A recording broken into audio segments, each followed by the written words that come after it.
You're not going to be surprised to hear that for the last 10 years, either on my stage at my conferences or here on the podcast, we constantly return to the concept of gold as money. But most of the time, this is presented by my guest as like a theoretical dream that one day maybe.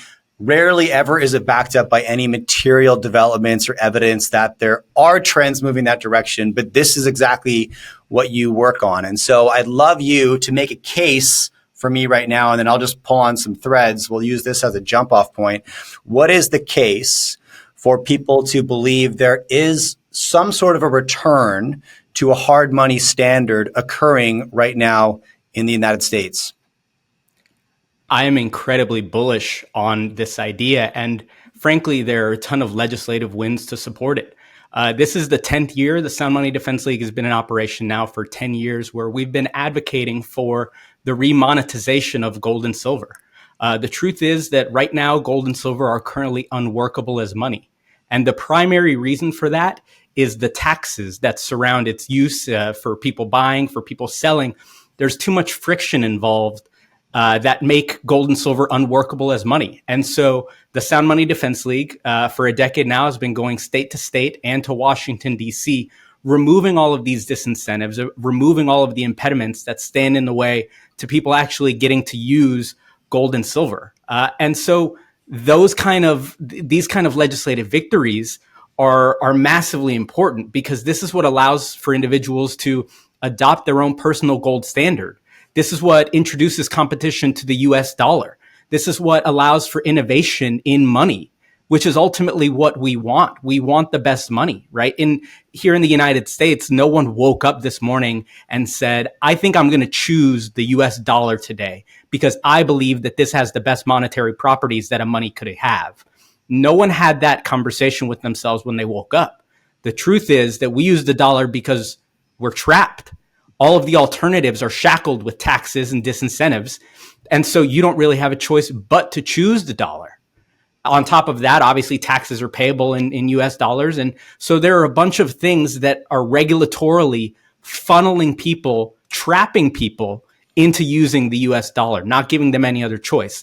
And to that end, we're going around allowing people to use gold and silver as money if they want to remove the taxes that would impede you from buying gold and silver in some states here in the United States. And I believe in Canada, if I'm understanding correctly, there are instances where when you buy gold or silver, coins, rounds, bullion, you're going to get hit with a sales tax on the purchase of those items.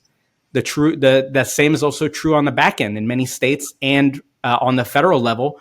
When you sell, if you enjoy a gain, the state and the feds are going to tax you on that, even though in many cases, you're just talking about a nominal gain. So the removal of these kind of taxes, we've found, has been the biggest single thing that can be done to readopting or to reintroducing gold and silver as money.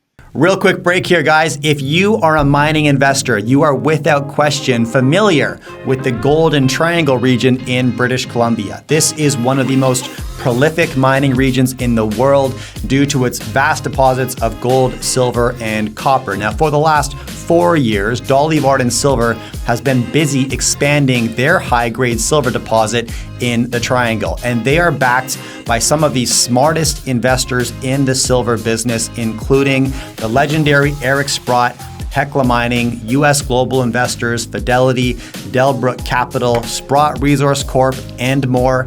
If you are curious why the smartest money in the silver business is cozying up to Dolly Varden Silver, then hit the link beneath this video. You know, I do see a return psychologically to sound money, if only because I see a return to simplicity. And I see this all around me. And this may materialize as people just thinking more critically about their food supply. I see this real common, and people are gravitating towards sources closer to home, whole foods, cleaner ingredients, not just blind faith. And if the FDA says it's okay, I guess it's fine with me. It's like there's like 12,000 chemicals that are FDA approved. They're terrible for you. And the health crisis we're seeing in response to that, among a handful of other things, but it's very real. And I'm seeing folks simplify their life in a variety of ways. leaving cities, moving to more rural areas. I mean, we did that. My small family did that. We left the metropolis of 4 million to a town of 20,000, right, to simplify. And gold is the simplification of wealth, right? It's the base layer, right? It's a very similar philosophy, I believe.